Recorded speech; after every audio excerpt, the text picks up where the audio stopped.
দুলিয়াজানত oil India লিমিটেডৰ ঠিকাভিত্তিক APL company ৰিগৰ বিৰুদ্ধে কৰ্মবিৰতি প্ৰতিবাদ। RGB ৰিগৰ এপিএল কোম্পানীৰ কৰ্মচাৰীৰ ন্যায়প্ৰাপ্য সঠিক সময়ত নোপোৱাৰ বাবে অইল এণ্ড ড্ৰিলিং প্ৰডাকশ্যন ইউনিয়নৰ সভাপতিয়ে বুজ ল'ব যাওঁতে এপিএল কোম্পানীৰ মালিক পক্ষই আৰক্ষীক ভয় ভাবুকি দেখুওৱাৰ অভিযোগ। লগতে সদৌ অসম টাই আহোম ছাত্ৰ সন্থা, সদৌ অসম গোৰ্খা ছাত্ৰ সন্থা, সদৌ অসম আদিবাসী ছাত্ৰ সন্থাৰ লগতে মটক যুৱ ছাত্ৰ সন্মিলনে এপিএল কোম্পানীটোৰ বিৰুদ্ধে কৰ্মবিৰতি কাৰ্যসূচী ৰূপায়ণ কৰে। কৰ্মচাৰীসকলৰ বিভিন্ন অভাৱ অভিযোগ থকাৰ সত্ত্বেও পূৰণ কৰা নাই, যাৰ বাবে কৰ্মচাৰীৰ লগতে 4টাকৈ সংগঠনে কৰ্মবিৰতি ৰূপায়ণ কৰে। কৰ্মচাৰীৰ দাবী আৰু প্ৰাপ্য মজুৰি দি দিয়া পৰ্যন্ত জাতীয় সংগঠন মনে মনে বহি নাথাকে। এই দাবী মানি নল'লে অইল ইণ্ডিয়া লিমিটেডৰ মুখ্য কাৰ্যালয়ৰ সন্মুখত বৃহৎ প্ৰতিবাদী কাৰ্যসূচী ল'ম বুলি হুংকাৰ দিয়ে। আমাৰ RGB ৰিগৰ এপিএল কোম্পানীৰ কৰ্মচাৰীসকলৰ ন্যায্য প্ৰাপ্য নোপোৱাৰ কাৰণে, সঠিক সময়ত নোপোৱাৰ কাৰণে, 10 তাৰিখৰ ভিতৰত নোপোৱাৰ কাৰণে আজি আমি এই কৰ্মস্থলীলৈ আহিবলগীয়া হ'ল। আৰু আহি পাই পিনি আমি দেখোঁ যে সকলোবিলাক কৰ্মী আৰু আমাৰ সহকৰ্মীয়ে ইয়াত কৰ্মবিৰতি পালন কৰি আছে। আৰু সেই কৰ্মবিৰতিৰ লগত আমি যেতিয়া সুধিবলৈ কাৰণে গ'লোঁ, জানিবলৈ কাৰণে গ'লোঁ, তেওঁলোকে ক'লে যে তেওঁলোকৰ বিভিন্ন অভাৱ অভিযোগ থকাৰ পিছতো বিশেষকৈ তেওঁলোকে সময়মতে ন্যায্য প্ৰাপ্যটো পোৱা নাই। সেই গতিকে তেওঁলোকে কৰ্মবিৰতি কৰি আছে। আজি সেইখিনি গোটেই ভাৰ ল'বলৈ কাৰণে যাওঁতে মই oil drilling and production workers হৈ পিনি ভাৰ ল'বলৈ কাৰণে যাওঁতে এপিএল কোম্পানী মালিক পক্ষই পুলিচ প্ৰশাসনক লগাই পিনি মোক ভয় ভাবুকি দেখুওৱা যেন মোৰ অনুমান হৈছে। আৰু সেই গতিকে মই গোটেই কথাখিনি দুলীয়াজানৰ সকলোবিলাক সংগঠনকে, জাতীয় সংগঠনকে মই অৱগত কৰিলোঁ। আৰু সেই অৱগতৰ অনুৰোধ মৰ্মে তেওঁলোকে আহি পিনি বৰ্তমান সময়ত আমাৰ লগত উপস্থিত হ'লি। আৰু সকলোবিলাক কথা তেওঁলোকে জানি শুনি পিনি বৰ্তমান সময়ত গোটেই বিষয়বস্তুটোৰ ওপৰত তেওঁলোকে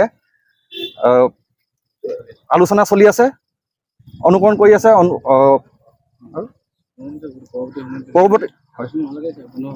পৰৱৰ্তী সময়লৈকে তেওঁলোকে যেতিয়া গোটেই পৰিৱেশটো অনুসন্ধান কৰিলে, পৰৱৰ্তী সময়লৈকে তেওঁলোকে কৈছে যে ইয়াৰ বিষয়বস্তুটোৰ ওপৰত চাই মেলি পিনি এই কৰ্মবিৰতিটো আগন্তুক দিনলৈ অটল থাকিব।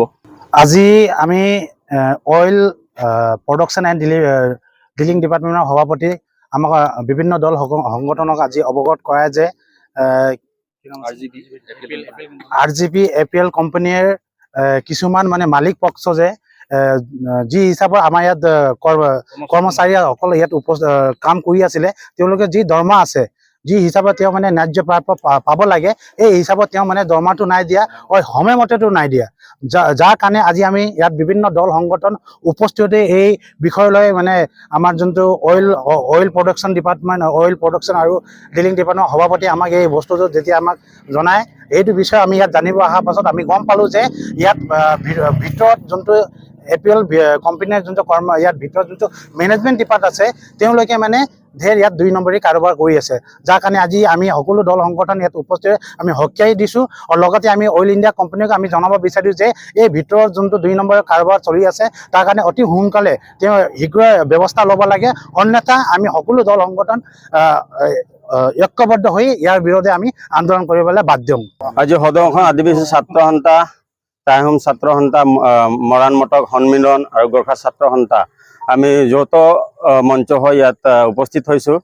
এপিএল যি কোম্পানী আছে, তেওঁলোকৰ যি শ্ৰমিক আছে, সেই শ্ৰমিকবিলাকক যেনেকুৱা দমন নীতি আৰু মই মেতালিৰে শোষণ কৰিব বিচাৰিছে, সেইটো আমি কেতিয়াও গ্ৰহণ কৰিব নোৱাৰোঁ। আৰু এপিএল কোম্পানীক আমি গৰিহণা ধিক্কাৰ জনাইছোঁ যে তেওঁলোকৰ যি শ্ৰমিকসকলৰ প্ৰাপ্য আছে, সেই প্ৰাপ্যসকল যদি অতি শীঘ্ৰে সমাধান নিদিয়ে, পূৰণ নকৰে, তেনেহ'লে আদিবাসী ছাত্ৰ সন্থা আৰু আমাৰ যিবিলাক দল সংগঠন আছে কেতিয়াও ইয়াৰ সহ্য কৰিব নোৱাৰে, মানিব নোৱাৰে। আৰু ইয়াৰ প্ৰতি উত্তৰ দিবৰ কাৰণে দল সংগঠনে সাজু আছে আৰু আন্দোলন সন্মুখীন হ'বৰ কাৰণে এপিএল কোম্পানী সাজু হৈ থাকক। এপিএল নামৰ ৰিগটোৰ ওপৰত ঠিকা লোৱা কি আছিলে RGB নামৰ যিটো দুষ্ট চক্ৰ বুলিয়ে কৈছোঁ, যি কোম্পানী দমন নীতিৰে চলাম বুলি ভাবিছে, তেওঁলোকৰ ভাত বিচাৰোঁতে যদি অত্যাচাৰ কৰে, সেই লাঠি কোব আমিও দিম হেংদাঙেৰে।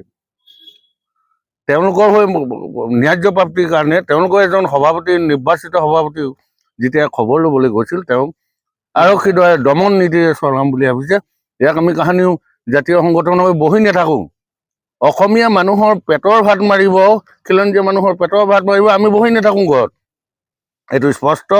আৰু এই ইউনিয়নখনক আমি সমৰ্থন জনাইছোঁ, সদৌ সমৰ্থক যুৱ সংঘ ধুনীয়া আঞ্চলিকে। আৰু পৰৱৰ্তী সময়লৈকে এই ৰিগটো কৰ্মবিৰতি সামৰিকভাৱে বন্ধ থাকিব। পৰৱৰ্তী যদি মালিকক আমি মালিক ইউনিয়ন সকলোকে আমি সমৰ্থন জনাম। যদি নীতিটো সুন্দৰ হয়, কৰ্মচাৰী উন্নয়ন হয়। ধন্যবাদ। ইয়াকে কৈ পৰৱৰ্তী সময়ত শীঘ্ৰে আলোচনাৰ বাবে আমি আহ্বান জনাইছোঁ। আমি শান্তি বিচাৰোঁ। গোটেই বিষয়বস্তুটো আপোনালোকে ইতিমধ্যে অৱগত হৈছে যে লেবাৰ কমিশ্যনাৰক মানে আপোনাৰ ডিব্ৰুগড় আঞ্চলিকত যি কাৰ্যালয় আছে ডিব্ৰুগড় জিলাত, সেই কাৰ্যালয়ক মানে অইল এণ্ড নিৰিক প্ৰডাকশ্যন ইউনিয়নৰ তেওঁলোকৰ যি মানে তেওঁলোকৰ ফালৰ যি স্মাৰক পত্ৰ প্ৰেৰণ কৰা হৈছিলে গোটেই বিষয়টোলৈ আজিলৈকে কোনো গুৰুত্ব দিয়া পৰিলক্ষিত হোৱা নাই বুলি আমি অৱগত হ'লোঁ। আমি এই গোটেই বিষয়বস্তুটো আমি গৰিহণা জনাইছোঁ আৰু যাতে কৰ্মচাৰীসকলক শোষণ নীতি দমন নীতি কৰি পিনে যাতে ভয় ভাবিকে যদি ইয়াত যদি কাম কৰাম বুলি ভাবিছে, সময়মতে কাম কৰে যদি দৰমহা নিদিয়ে, সময়মতে কাম কৰে যদি তেওঁলোকে প্ৰাপ্য বিচাৰিলে ভয় ভাবি দিয়ে, পুলিচ লগাইছে। গতিকে গোটেই কথাখিনি গৰিহণাযোগ্য। আৰু যিটো মূল ঠিকা প্ৰতিষ্ঠান গুৱাহাটীত থকা যিটো মূল ঠিকা প্ৰতিষ্ঠান এপিএল কোম্পানীৰ যি মূল বিষয় বিভাগ আহিব লাগিব। ইয়াত কোনোবাই যদি তৃতীয় পক্ষই উপ ঠিকা লৈ পিনে যদি ইয়াত যদি কমিশ্যন খোৱা অংগ কৰি যদি বাঘজনৰ যদি দ্বিতীয়টো কাণ্ড কৰিম বুলি ভাবিছে, কিন্তু আমি দুলীয়াজনৰ স্থানীয় দল সংগঠনে আমি সকলোৱে মিলি আমি কিন্তু ইয়াৰ প্ৰতিৰোধ কৰিবলৈ আমি কিন্তু সাজু আছোঁ। আৰু এই কথাত কিন্তু অল ইণ্ডিয়া যদি গুৰুত্ব নিদিয়ে, ইয়াৰ কিন্তু সংগ্ৰাম কিন্তু অল ইণ্ডিয়াৰ সন্মুখত কিন্তু আমি পৰৱৰ্তী কাৰ্যসূচী কিন্তু আমি অল ইণ্ডিয়াৰ জেনেৰেল অফিচৰ মুখত কিন্তু আমি প্ৰতিবাদ কৰিবলৈ বাধ্য হ'ম। দুলীয়াজনৰ পৰা ময়ূৰ গগৈ ৰিপৰ্ট, সংবাদ লহৰ।